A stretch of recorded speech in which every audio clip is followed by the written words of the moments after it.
Good afternoon. So now we're into the next lecture, and Henry Stapp, the famous physicist, has turned up on our list. And I'm very curious, is he less extreme or more extreme than the more established Carlo Rovelli?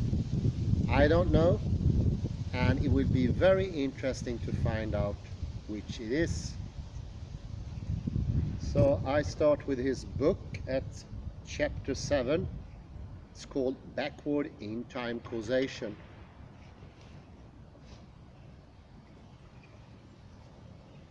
I will only say that this is number 1163. Oh, I didn't say that. Sorry. Thank you, Kalle. Backward. 1163. Backward. Chapter 7. Okay. Chapter 7, page 53. Orthodox quantum mechanics is based on the idea that a physically described state of the universe exists at an instant of time over all three-dimensional space and advances event by event into an indeterminate future, leaving behind a fixed and settled sequence of past states. Certain phenomena associated with this chain of events appear to involve backward in time causation, but they are accommodated without introducing any actual backward in time action. It is important for a valid understanding of nature to understand how orthodox quantum mechanics accommodates seeming backward in time actions. John Archibald Wheeler, I think you're all familiar with him after the Wheeler-DeWitt equation, described an experiment that seemed to show that an experimenter's free choice about which experiments he or she performs at one time can affect what happened at an earlier time. The essential point can be illustrated by the following idealized version. Suppose you have a supersensitive vision and can detect individual photons falling upon your retina. Imagine that you are looking through one eye at a screen with two small holes, through which light of a visible frequency is moving in your direction. Quantum mechanics says that if you focus your vision on the screen and the light is sufficiently weak, and your vision is sufficiently sensitive, you will see the individual photons passing essentially one at a time through either one hole or the other.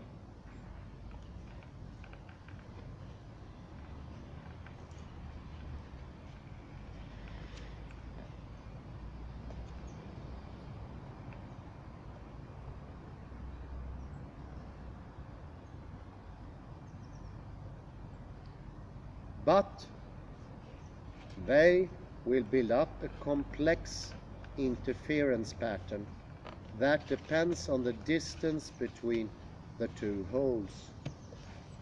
Apparently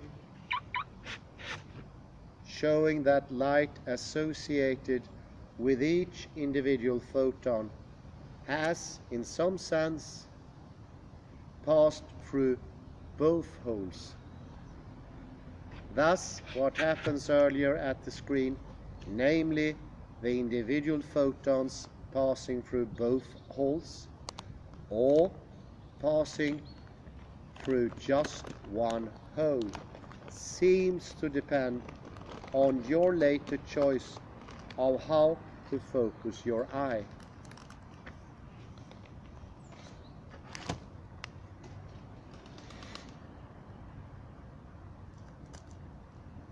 Essentially, the same experiment can be performed with devices that act so fast that the choice between the two alternative possible focal lengths can be made by a random number generator after the photon has passed through the screen. Thus, it would appear that, in some sense, the photon either passes exclusively through one slit or the other, but not both.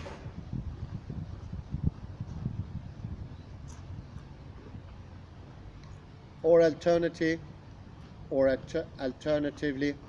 through both together, depending on which kind of observation is chosen after the photon has already passed through the hole or holes. This kind of experiment is called delayed choice experiment, and various refinements of it have been designed and successfully carried out by Scully and colleagues. The observed phenomena certainly conform to the just described predictions of quantum theory, but the causal implications need further discussions. The Bohmian approach to explaining causal implications. For example, one proposed way to understand quantum mechanics was advanced in the early days of quantum mechanics by physicist Louis de Broglie. It was then pretty much abandoned due to criticism by Pauli, but resurrected and developed by David Bohm in the 50s. This way of understanding the success of quantum mechanics asserted that there really is a classical type of world of tiny particles, but also a wave-like quantum state of the universe that evolves always in accordance with the Schrödinger equation, and hence never collapses in association with an increase in our knowledge, as specified by both the Copenhagen and the orthodox versions of quantum mechanics.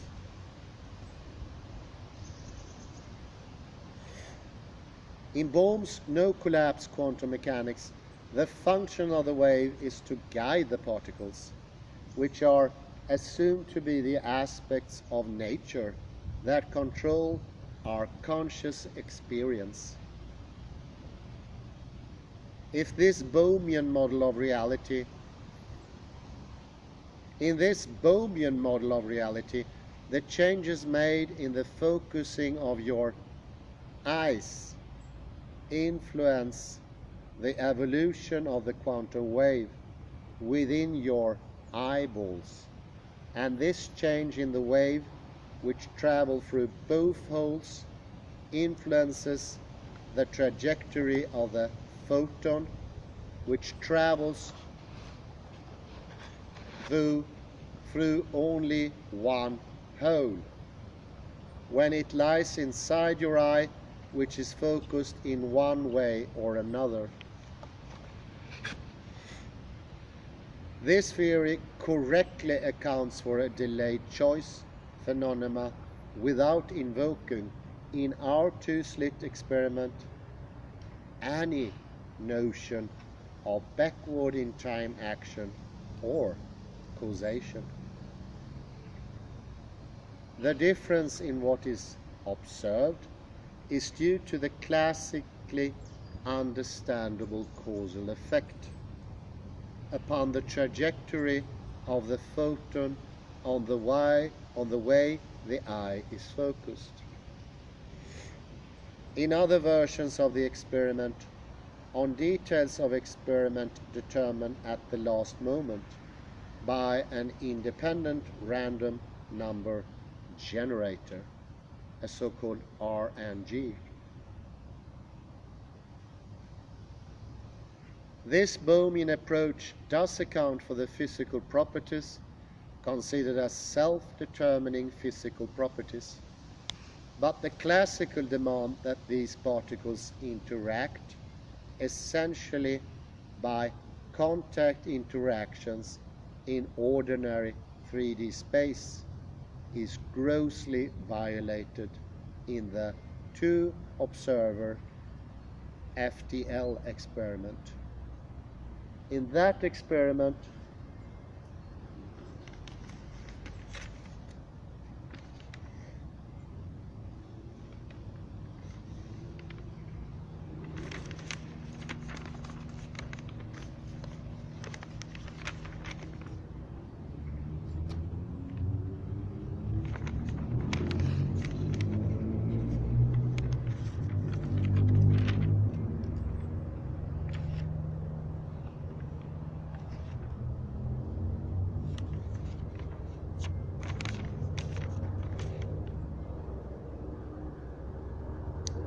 the experimenter in one spatial region decides to perform can have a big effect on which outcome appears at essentially the same instant in a very far away laboratory.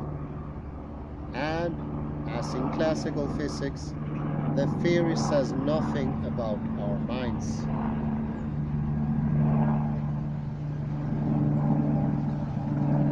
If science is properly about our growing knowledge, then the theory is fundamentally incomplete, for it offers no rational account.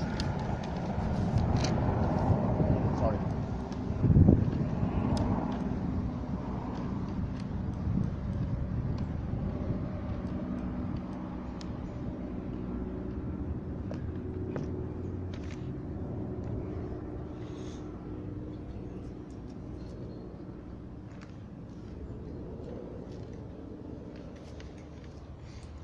For it offers no rational account of how the physical description that it provides is tied to our evolving mentally described knowledge, and how, if at all, our mental intentions influence the activities of our brains and hence bodies.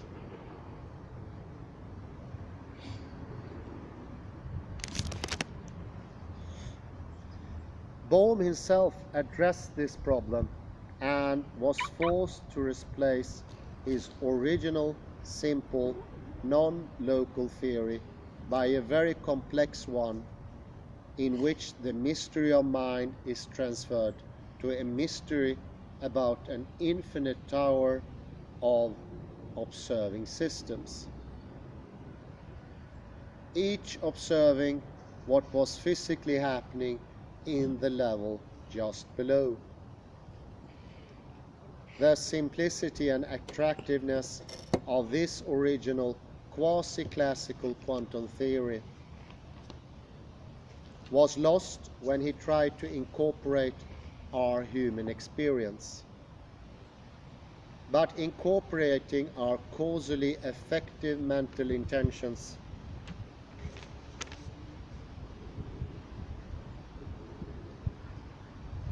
is exactly what realistically construed orthodox quantum mechanics.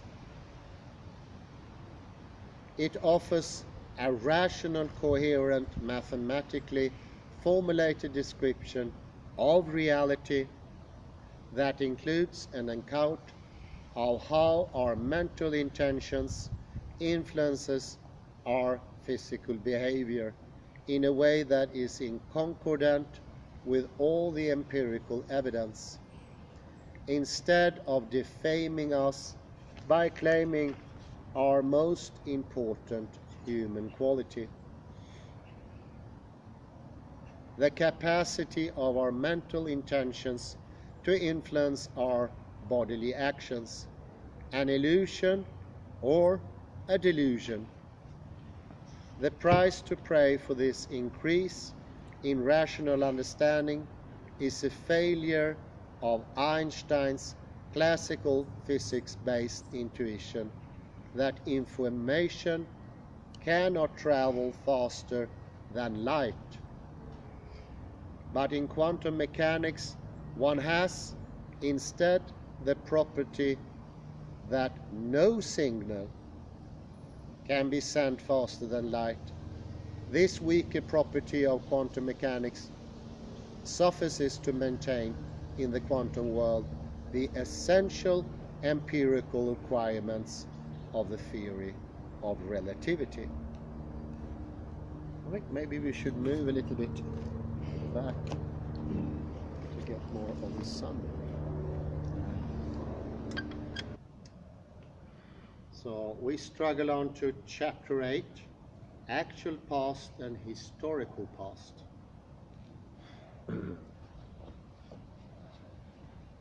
The evolving history of the universe is normally regarded as being divided into three parts: past, present, and future. The present instant, now, separates the past that has already happened from the future that has not yet happened. One idea of the nature of things is described by the phrase closed past, open future.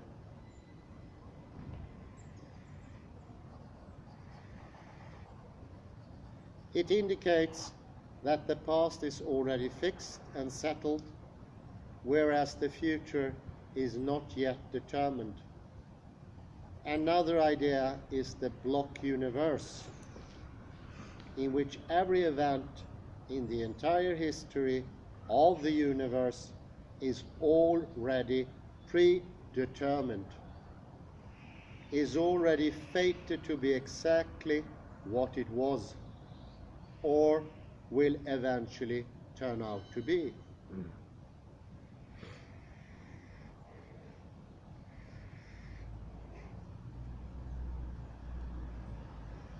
Deterministic classical mechanics is usually regarded as defining a block universe.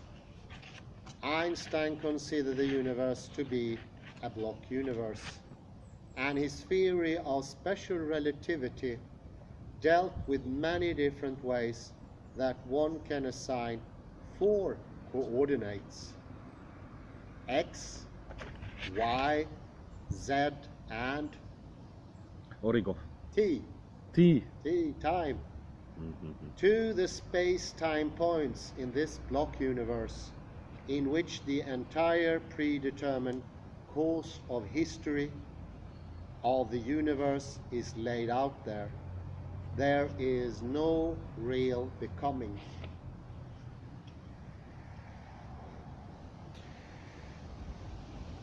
Orthodox quantum mechanics, on the other hand, is based on a forward-in-time process consisting of well-ordered sequences of psychophysical events that are associated with a well-ordered sequence of instants, now, each of which is a smooth 3D surface in a 4D space-time.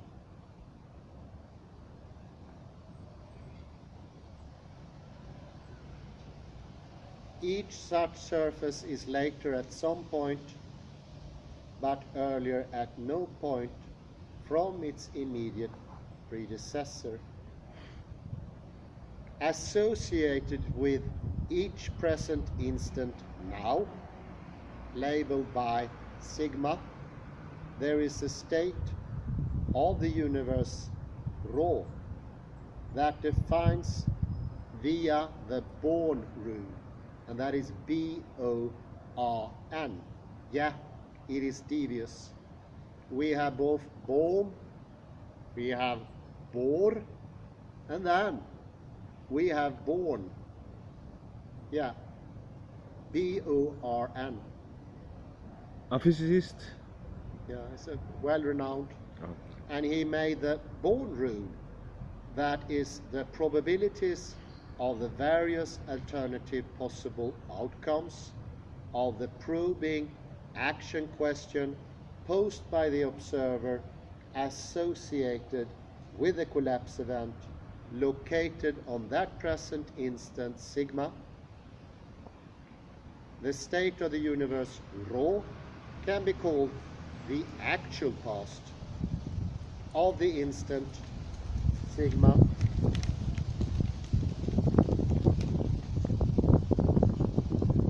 It is the immediate past that partially controls it. In conjunction with this observer probing question, the collapse occurring on the instant sigma. Well, that's a handful. I would try to explain that in the summary.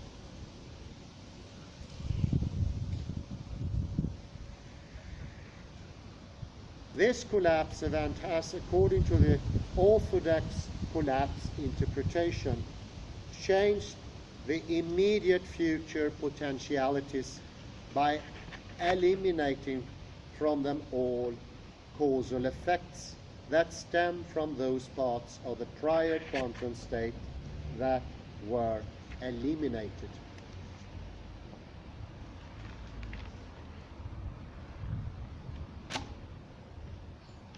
By collapse that occurred at the instant sigma, the new set of immediate future potentialities is, because of the collapse that occurred at the instant sigma, different from what it had previously been.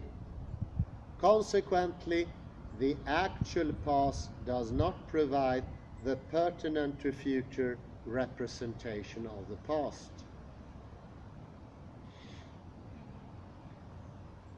The representation of the past that is pertinent to the future is the one that smoothly evolves according to the continuous laws of motion, the Schrödinger-like equation, into the quantum state that has just been created.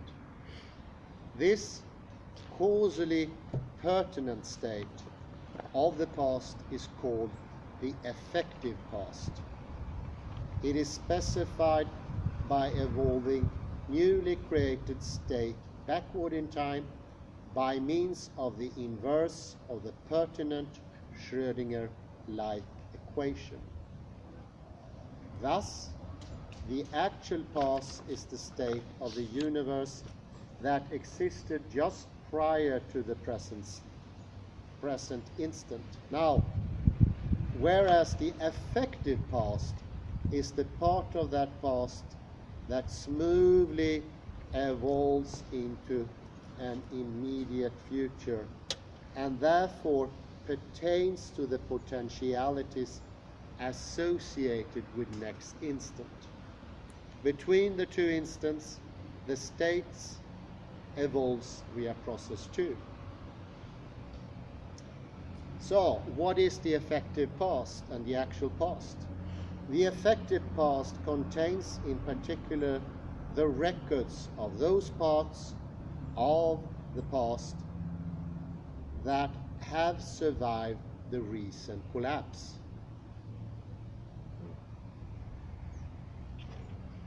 And are thus relevant to the current future. Since the effective past contains these surviving records, it is the part of the actual past that we can in principle recall. The rest of the actual past is eradicated by the collapse and is forever non-recoverable.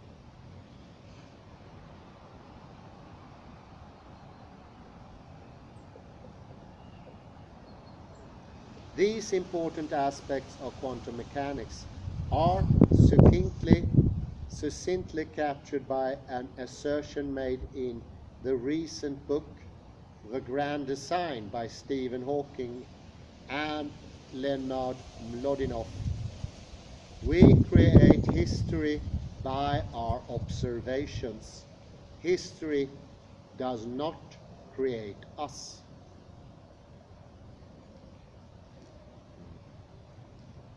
We, by our free, asserted to be coerced by matter, we, by our choices of our probing questions, influences the evolving form of the material universe by the means of the FTL effects of these choices on a sequence of global, non-local collapse events.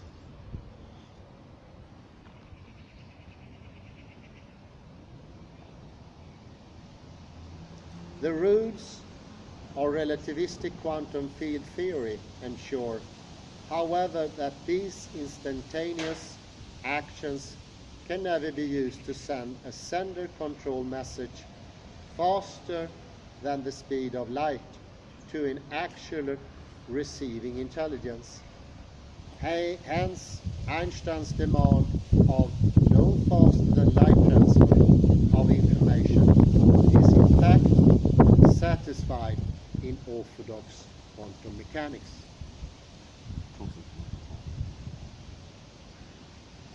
Insofar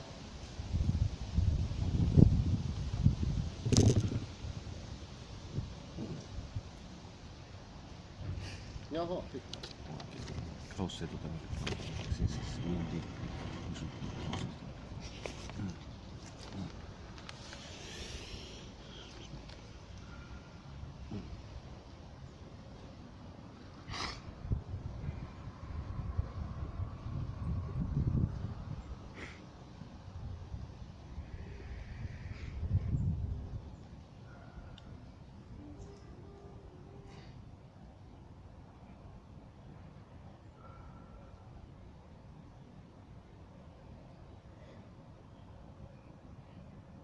is in fact satisfied in orthodox quantum mechanics, insofar as this information is sender control information that becomes known to a receiving observer. Thus, insofar as one accepts that we live in a real quantum, not effectively classical universe described by orthodox quantum mechanics, in which our choices of our probing actions are not coerced by material processes. Care must be taken to make distinctions that have no counterpart in classical mechanics. For example, whether the effect is on consciousness of an actual person or upon quantum potentialities for a collection of 4 alternative possibilities, at most one of which can actually happen.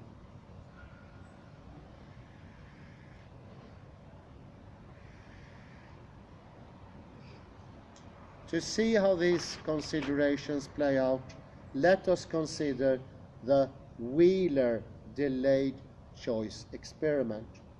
At the moment the pulse of light is passing through the holes, the quantum wave that represents the light is divided between the 2 holes.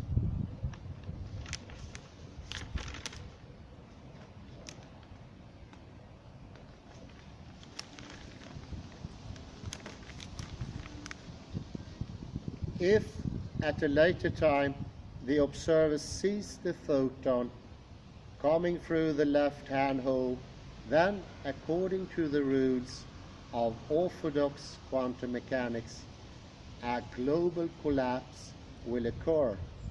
The parts of the quantum states incompatible with that experience will be obliterated.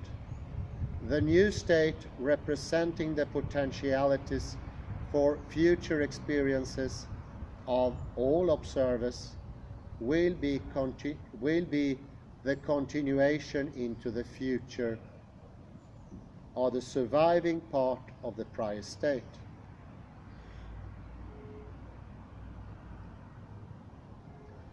The continuation of the new state backward in time using the Schrödinger equation in reverse is the effective past.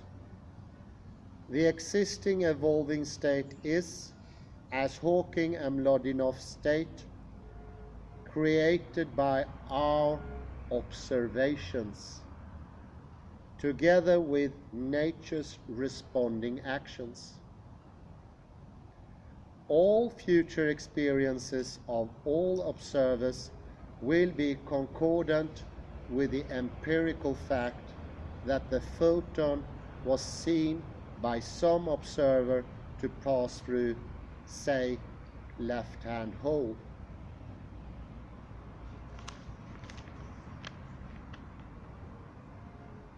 The evolving situation during the time that the pulse of light was passing through the screen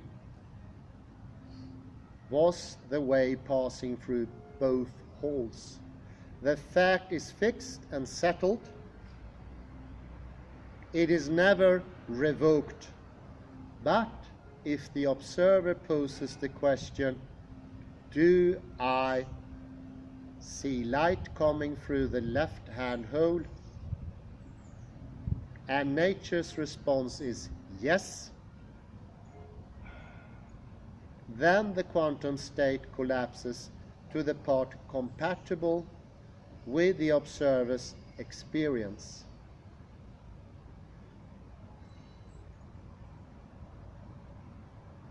This state, extended backward in time via the Schrödinger equation acting in reverse, will have the light wave passing through the left-hand hole, and the effect of this observation will be incorporated into all future experiences of all observers. All of this is logically captured and mathematically represented by von Neumann's conception of the nature of things.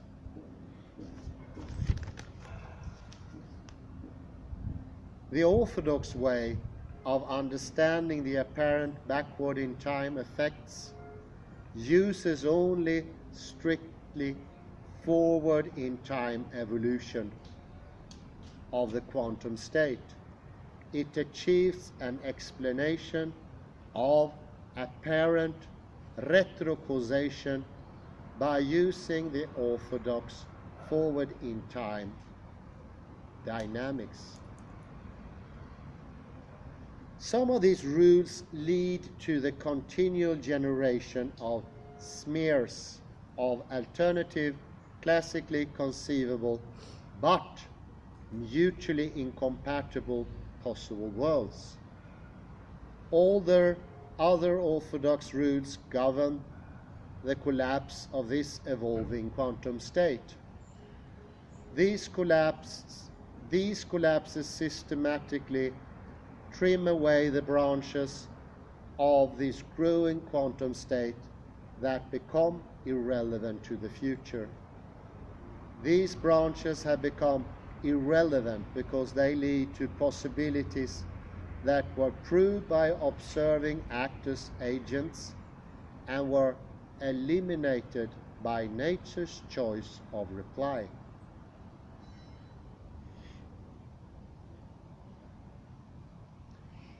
Each such nature-produced collapse, although precipitated by the probing action of some localized observer, is a global event that is all over the world. It instantly alters aspects of the quantum state that pertains to observations about to occur in faraway regions. This instantaneous effect, spooky action at a distance, is incompatible with the no faster than light transfer conditions asserted by Einstein's theory of relativity.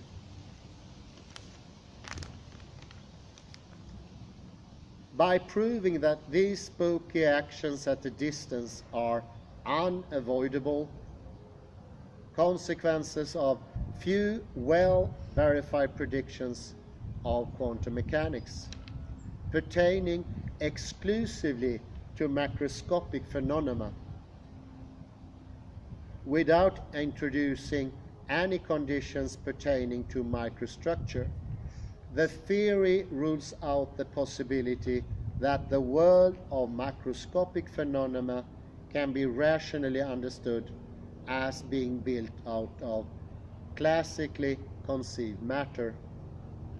Materialism is ruled out. So far, so good.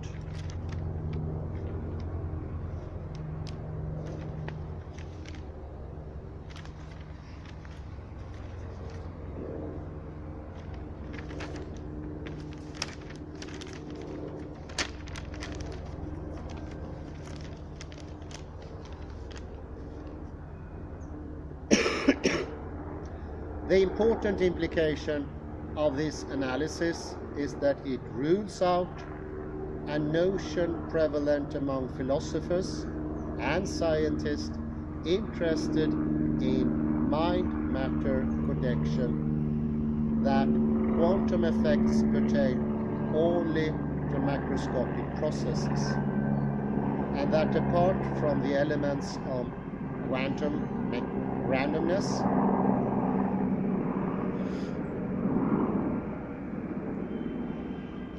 the quantum character of reality somehow magically disappears at the level of microscopic physical processes. There is no science-based justification to believe that the behavior of the brain of a conscious person can be understood in terms of the concepts of classical physics. The promise in what Sir Karl Popper called promissory materialism conflicts with contemporary basic science. It's chapter 8. Before we slid into the next short chapter, I need to say that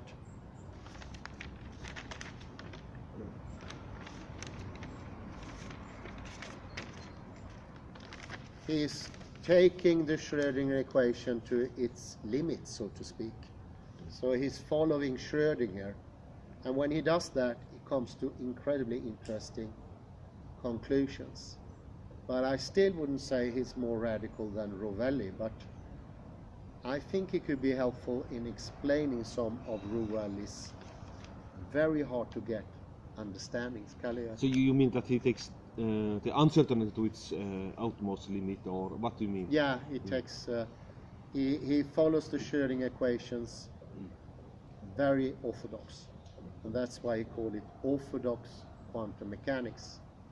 He doesn't compromise in this section, so he goes into the conclusions that needs to be done because of what we discovered in experiments, which is partly ignored in the Copenhagen interpretation, for good reasons as well, but not good within, I would say, science.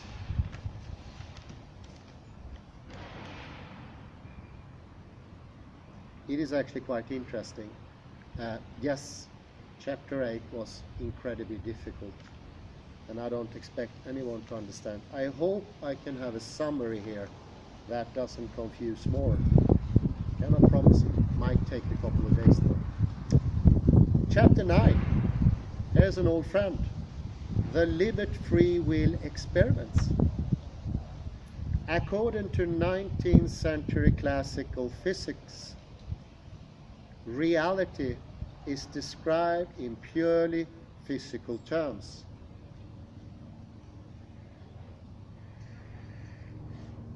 And is deterministic. The world is described in terms of mathematical properties attached to space-time points, and the future is completely determined by the past by virtue of mathematical conditions on these properties. This formerly believed feature of nature is called causal closure of the physical, a belief shared by Lord Kelvin, Planck before the event on quantum mechanics, and many other scientists. I think it's important to understand, I would say, the causal closure of the physical is the predominant view among laymen. Definitely.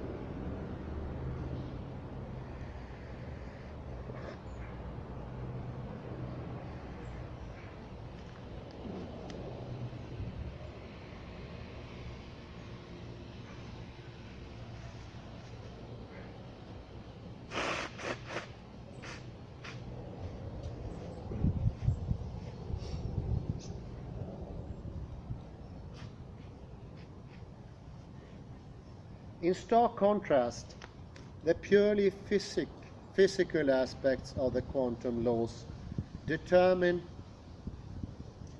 from the physically described aspects of the past only a statistical mixture of future potential physical worlds. Thus, the purely mechanical aspects of the quantum mechanical laws of motion have a causal gap. They do not determine from the physically described aspects of the past the physically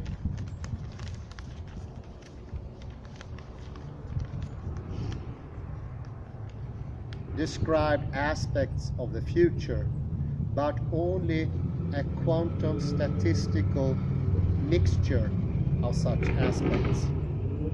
Something else or something more must enter in the causal structure in order to determine the nature of reality under consideration at this specified point in time.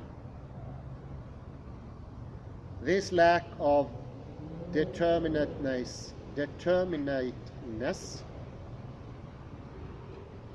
is not resolved simply by specifying the value of some quantum element of chance according to the basic precept in standard Copenhagen mechanics. A reduction of uncertainty represented by this quantum statistical mixture requires that a particular probing action specified by a yes/no question be chosen by an observer. Furthermore, an answer yes or no is required to be chosen and reified, that is, made concrete or actualized by nature.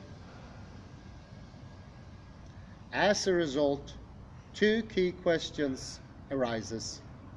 1. What determines which yes or no question the observer will choose? And 2. What determines nature's answer, yes or no? The answer to the second question is that the answer in the form of the binary yes or no is determined by the infamous quantum element of chance. But what determines which yes and no question the observer will choose?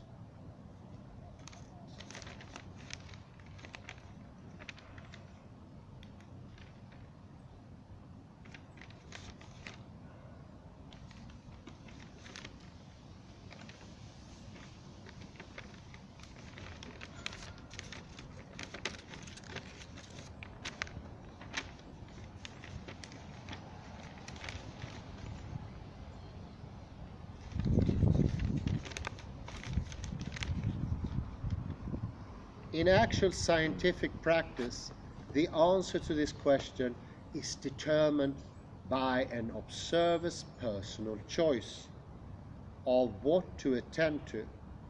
This choice is definitely not determined by the quantum physical laws, and it is, in that specific sense, a free choice. The choice is thus naturally determined within the Copenhagen von Neumann framework by the observer's mental aspect, and hence from values embedded in the observer's mental aspect, his ego. Those quantum mechanical precepts can be illustrated by showing how they work in practice in the famous free will experiments by Benjamin Libet and his associates in 1985. Introduction to Libet. Now it gets easier, thank God. We all feel that certain of our conscious thoughts can, and often do, cause our voluntarily bodily action to occur. Our lives, our institutions, and our moral philosophies are largely based on what intuitive sense of the whole world works. In fact, the entire notion of cause probably originates in that deep-seated feeling or intuition. I call that thing earlier Gestalt, a background that usually is not verbal. Could be. An evidence-based argument against this basic intuition that our thoughts can influence our bodily actions stemmed from an experiment performed by Benjamin Libet and his associates. In this experiment, a human subject is instructed to perform voluntarily during a certain time interval a simple physical action such as raising a finger. Libet found that a measurable brain precursor, the readiness potential of the conscious choice to promptly perform an action, occurs in the brain about 1/3 of a second prior to the occurrence of the psychologically experienced act of willing that action to promptly occur. This empirical result appears on the face of it to show that conscious act of willing must be a consequence of the associated brain activity, not the cause of it. For accordingly to the normal idea of cause, a free choice cannot cause a prior happening to occur. This example is just one instant of a general feature of mind-brain phenomena.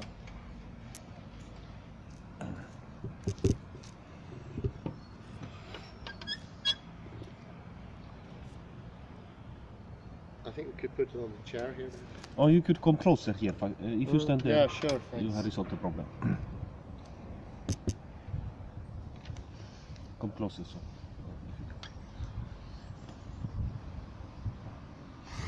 Yes.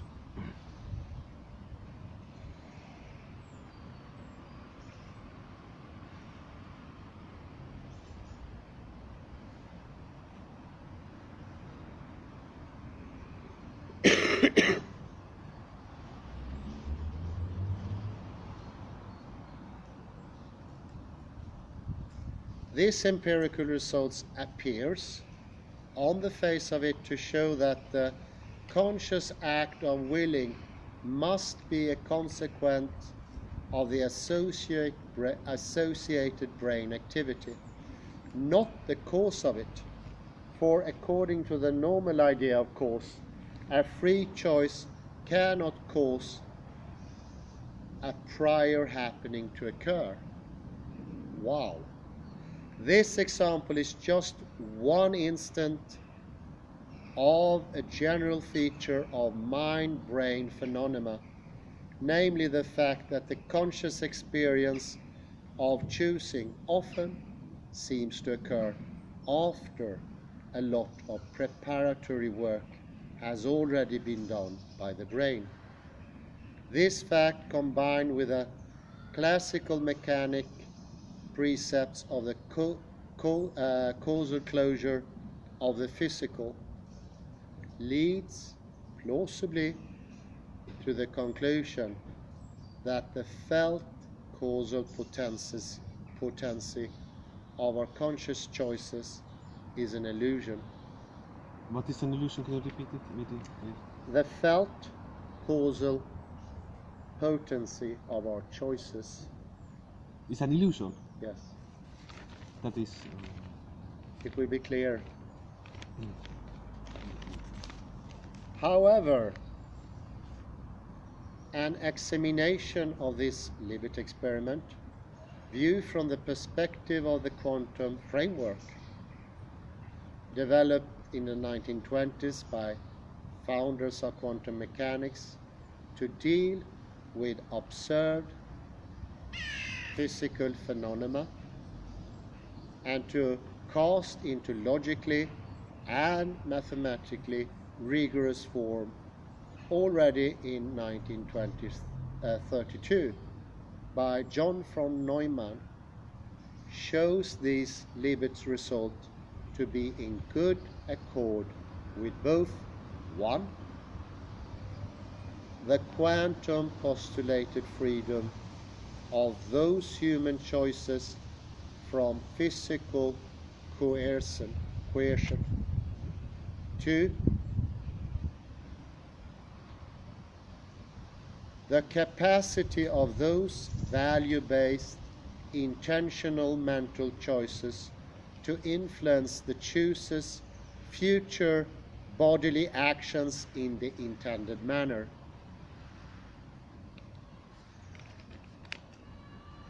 Any dynamical theory to be relevant to our experienced lives must link the dynamics to our streams of conscious experiences.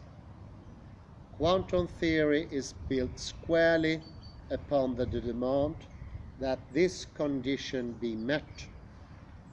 It is a psychophysical dynamical theory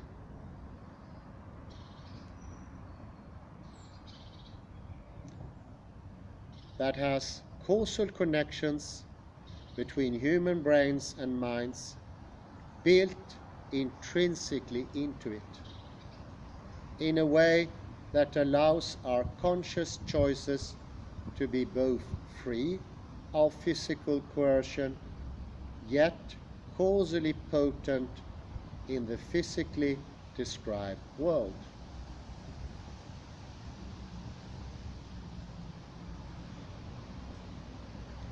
In spite of this obviously extremely pertinent 20th century revision of the relevant physical principles, contemporary neuroscience and philosophy of mind largely continue to base their quest to understand human consciousness on the inadequate 19th century classical mechanical conceptualization of reality, which, contrary to standard quantum mechanics, leaves our consciousness completely out of the causal dynamics. Well, this is exactly what Sabine Hossenfelder did. Consciousness doesn't play a part in her theory, and neither does it in many other theories. The way of go about things when it comes to Max Tegmark is different. He relays human consciousness to potential transcendental multiple universes. That's another way of making consciousness go away.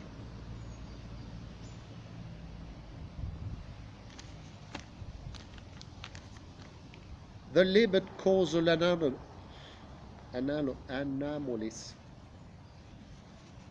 Sorry.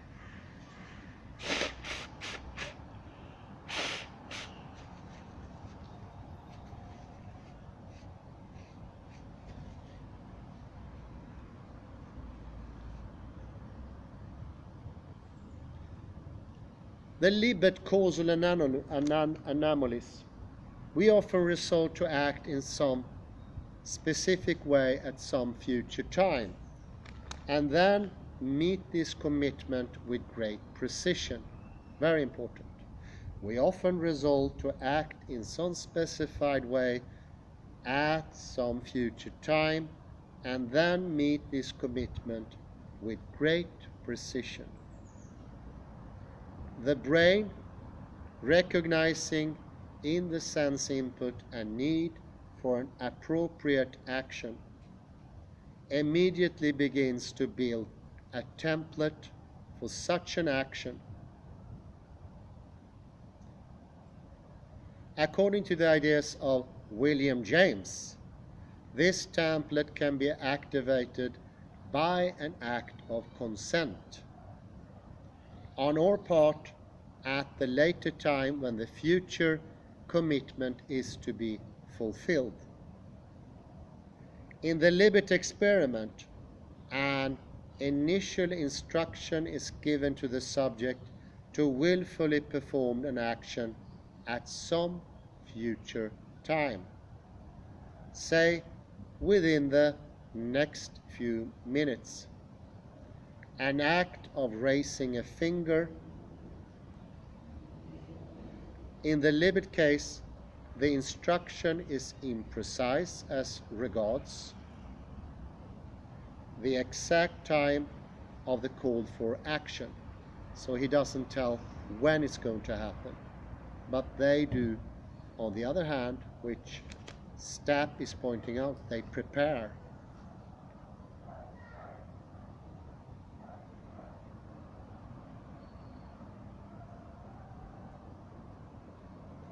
Because of this latitude in the timing of the willful action, the physical brain will presumably construct a sequence of alternative templates for action, each designed to produce the specified action at a different alternative possible time. For earlier templates, the urgency is low, and nature's reply will more likely be no. It doesn't really have to be done yet. In accordance with the principle described in earlier chapters, all recorded traces of these early failed attempts will be banished from the realm of recorded possibilities. Finally, a yes response.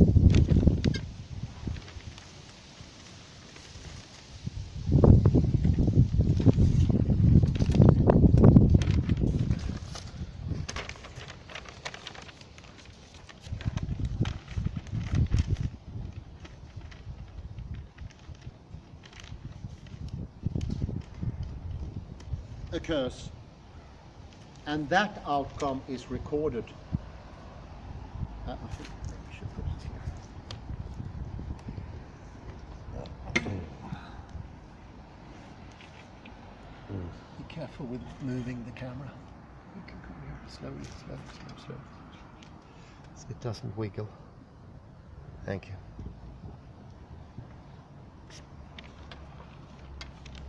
Very kind, thank you.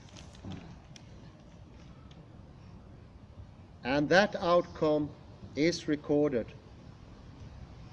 But all potentialities that do not lead to the outcome yes, that actually occurs, are eradicated by the earlier no collapse events. This leaves the record only of the flow of potentialities that do lead to the template for action that is actually manifested. No record of earlier potentialities that failed to manifest will survive the earlier collapses. And the still forming templates for now unneeded actions will probably also dissolve. The processes in play here begin with the automatic actions in the brain. Think of automatic. This is what Libet proved, that we automatically react. The conscious will is not in on it. That's an important clue.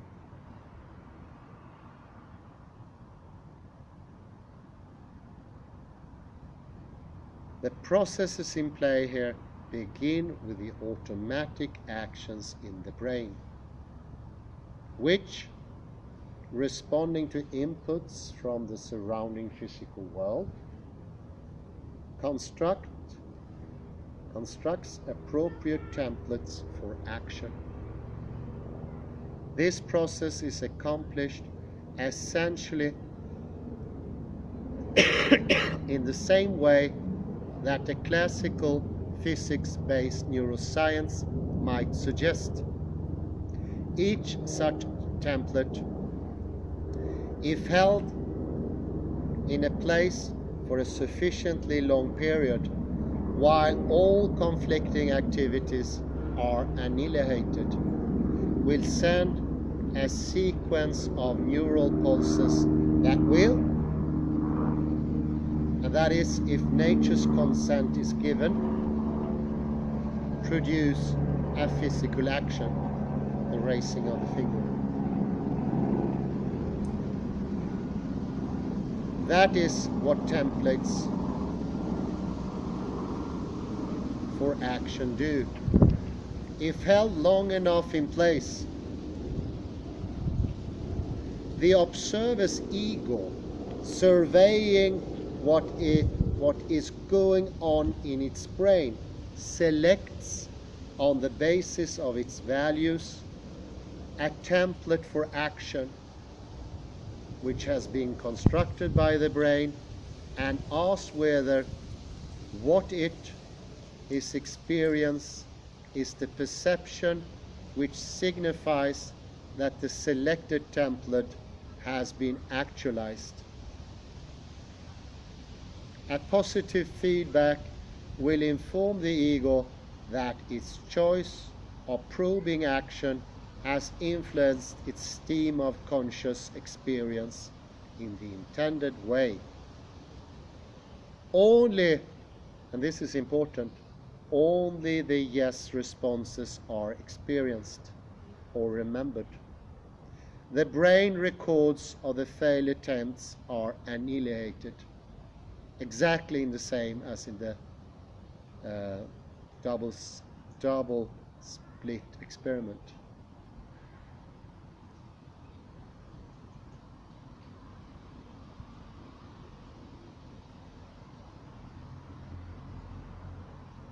A mental experience associated with a no response can in general not even be defined, which is interesting. And no never evolves into an action, so to speak. It's a nullification of an action, and therefore it cannot be any memory according to orthodox quantum mechanics.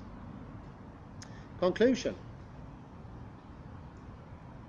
The quantum mechanical understanding of the mind-brain dynamical system, explained and defended in Schwartz 2005 and further elaborated in Stapp 2005 and 6, accommodates and explains the ability of our conscious intentions to influence our physical behavior. This theory covers in a natural way the Libet free will data. It reconciles Libet's empirical findings with the capacity of our conscious intentions to influence our physical actions, without these intentions being themselves determined by the physically described aspects of the theory. This empowerment of the mental participation of the observer, individual, perceiver is achieved by exploiting a causal gap in the mathematically expressed laws of quantum mechanics. This causal gap is filled in actual scientific practice by invoking the conscious intentions of human participants. This practical and intuitively felt role of conscious intentions is elevated within the quantum ontology to the status of ontological reality, coherently and consistently integrated into quantum laws. And that concludes chapter 9 of the Libet experiment. So let me try to make a summary here. It won't be easy, because for me it's a handful to swallow, and especially the realization I got what Henry Stapp is doing. He is actually completely reinventing consciousness, and he's following orthodox quantum mechanics, and thereby implying, one, the non-orthodox, the von Neumann interpretation had to change, because we did not have Libet and we did not have Henry Stapp. There was no other way to go than to fondle a bit, be flexible if you like, liberal, or just change the things into something it is not. The second thing is, this is an absolute different way of thinking of consciousness. To give you an example, what happened when the Libet experiment came out? Well, it was a storm. Why? The storm was that Libet takes away free will. I'm not joking. That was the majority reaction. Well, I don't think it was any other reaction. Libet takes away free will. Many people went into depression. Many people didn't like Libet. He got vehemently attacked, but then the test was proved more and more and more times. One can easily say that Henry Stapp here radically turned the table. Instead of attacking conscious will, Libet is reinventing it. And Henry Stapp is also saying what Libet did was not only a neurological experiment, it was a quantum mechanical experiment, and it pointed to a very important aspect of our reality, and that is the obliteration of alternatives, something shown in the double split experiment. All alternatives are obliterated in the moment we focus our eyes in a certain way. I focus my eye sharply in a certain way that obliterates the wave function. And maybe I don't sharpen my eyes so much. That will obliterate the particle side. And leave the wave function. So depending how I am, let me use the word of Stapp here, sorry.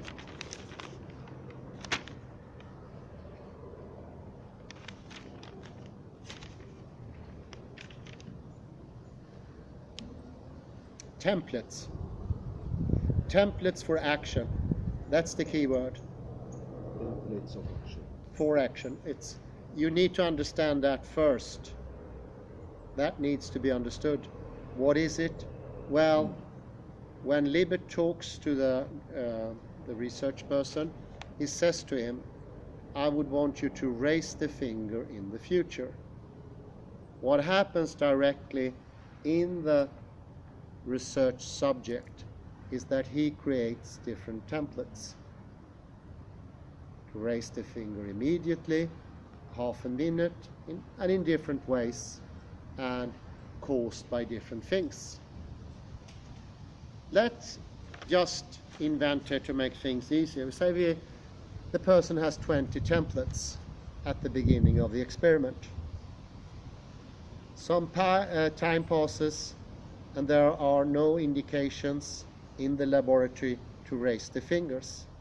That will take away the no templates, the one that say don't raise the finger, because that will not be necessary. Nothing happened. They disappear.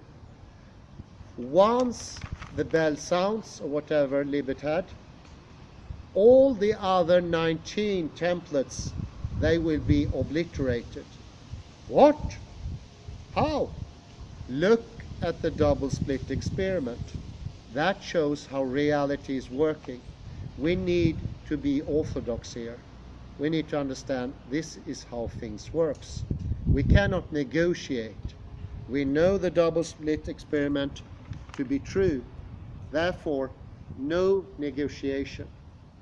Therefore, it is called orthodox quantum mechanics. We cannot negotiate with the fact that's shown by the double slit experiment. So the 19 other choices gets obliterated. And that, oddly enough, instead of burning away free will, it gives it new life, but a much stronger life. It is our making of these templates that are the free will, because we can each one of us can make them differently, and it's bound to be different, and they are bound to be many.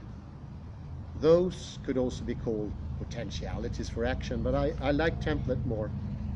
And oddly enough, they are very similar to priming. You prime yourself. So the old view was, I ask Kalle here to do something and he says yes or no. The old view is that in the moment I talk to him, he does free will. Libet says no. Quantum theory says no. He made the decision beforehand by putting in templates, and we know from neurology we need those templates. There is no free acting. There is a free want, though. What is a free want? It is that you prime yourself with possible futures, so to speak. You project.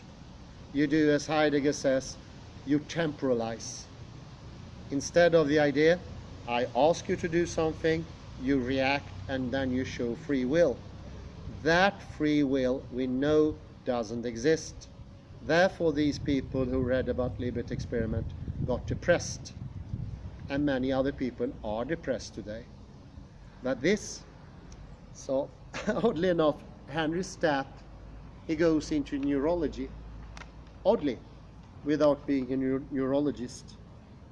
Okay, so to simplify, so okay, before the experiment, you can say that they have free will because they have 20 choices. Yes. But after the experiment, it's always easy to say they didn't have choice. Yeah, and when you think in your brain, you will only see one alternative, maybe two, but there won't be 20, because that they get literally obliterated. They will not be in the brain. And it doesn't matter if you see the body as a thinking construction, if you see it fractally, they will be absent, which is proved by the double slit experiment.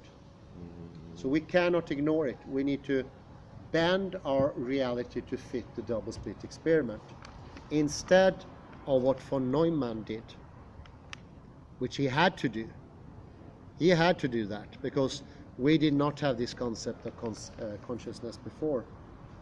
You have to take up now man in a separate lecture because I'm not aware of his. No, and there is also another chapter on Libet. I should have included this here. I can have a look at and see how difficult it is, but otherwise I skip it. In the meanwhile, I can say that another keyword in this seems to be values embedded, and this is close to Heidegger's mood. It's not the same. Values and mood is not the same, but they are very closely linked. Yeah, there's definitely something there. And I was thinking to make it more living, the Libet experiment. The tortured person in the Libet experiment, let's say that it was not a human being, but say it was a cat. Yeah. And most of our likes cats, but not everybody likes cats. That's a fact. And I was thinking about Monty Python. They made a sketch called "The World's Funniest Joke." Okay, so world's funniest joke. So they were laughing there, and once in this sketch, at one moment, there is a person in a Gestapo prison. Yes. Okay, and John Cleese plays a Gestapo officer. And he wants to torture the person. So he takes a feather and puts the feather in the food. Yeah. So that is torture. And that could be if you have a cat there. If you like cat, okay, you can put a feather with the cat. That depends. It depends on the mood. Perhaps the cat might like it, but perhaps the cat doesn't like it, and it depends on if you like cats. So the different modes also to torture. Yeah. Or to treat a cat. I had an example. My cat tortured me once. I was watching TV and I was stretching for something underneath the sofa. I think it was maybe a piece of candy that fell to the floor. And I found something I didn't understand with my fingers. And I was so surprised, what is this thing? It's things sticking out, they are soft, and there is some sort of roundness in the middle. And then I realized, I am feeling feathers. This is a bird under the sofa. I don't think I've been so surprised in my life. The cat brought in a bird. The next chapter is actually much easier. If that will help you to understand, I would take it with a... Perhaps in a separate, I don't know. Oh, I don't know.